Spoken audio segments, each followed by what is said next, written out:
Chapter 1. Eleanor. The first time I died was the summer I turned 17.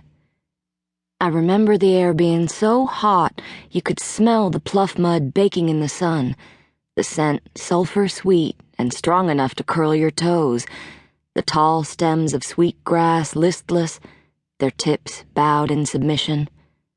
Blood sat like melted copper in my open mouth as I rose above my broken body, splayed like a rag doll beside the dirt road. Let me go, I thought, as I hovered weightless. But I felt the pull of a gossamer thread of conscience and retribution that tethered me to this earth. Before I heard the screams of the sirens and my mother's wailing, I knew I wouldn't stay dead for long.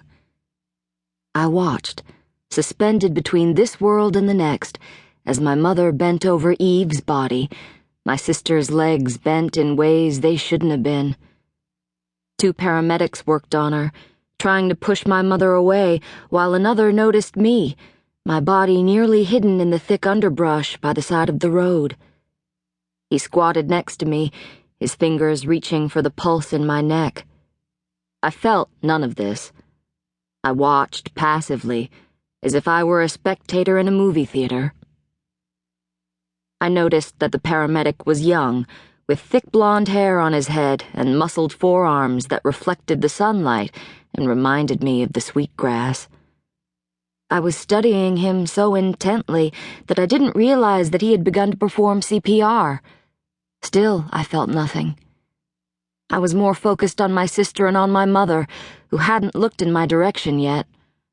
I hadn't really expected her to. And there was Glenn, tall and slender and strong, moving between Eve and me, helpless to do anything, his frantic pacing only stirring up dust. I heard my name called, and thought for a moment it might be my father come to take me away from the 2 broken girls and screaming mother and the air that moved in hot, thick waves.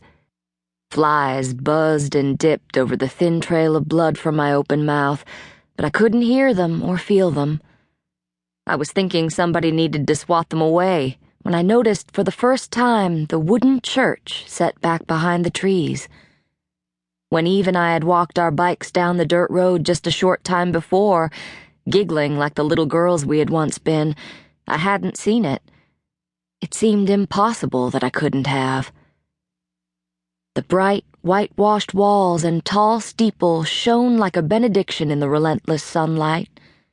The words, "Praise House," were hand-painted over the top of the arched red door, and a fence with a rusty gate swung as if spirits were passing through. It made no sense for the church to be where it was, nestled between the giant oaks and bright green undergrowth. But the white paint glowed in the sun as if brand new, the wood steps leading up to the front door smooth and worn from the tread of hundreds of feet. Seated on the bottom step was a large woman with skin the color of burnt charcoal, her fingers working her sewing bone through the strands of a sweetgrass basket. She wasn't looking at me, but I was sure it was she who'd called my name.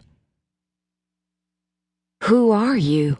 I wanted to ask, but all I could do was watch her and her fingers and the grass as it was woven into the pattern of the basket. Grasping the basket in one hand, she stood and began walking toward where I lay. She stopped for a moment, looking down on me, her shadow blocking the sun from my baking body like the angel of mercy.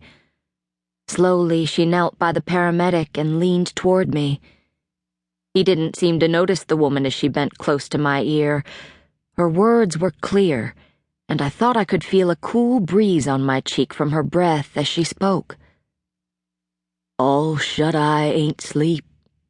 All goodbye ain't gone." The pain struck me like a fist as I was pulled back toward earth, down into the body I'd inhabited for 17 years, and gasped with one long, icy breath. I opened my eyes.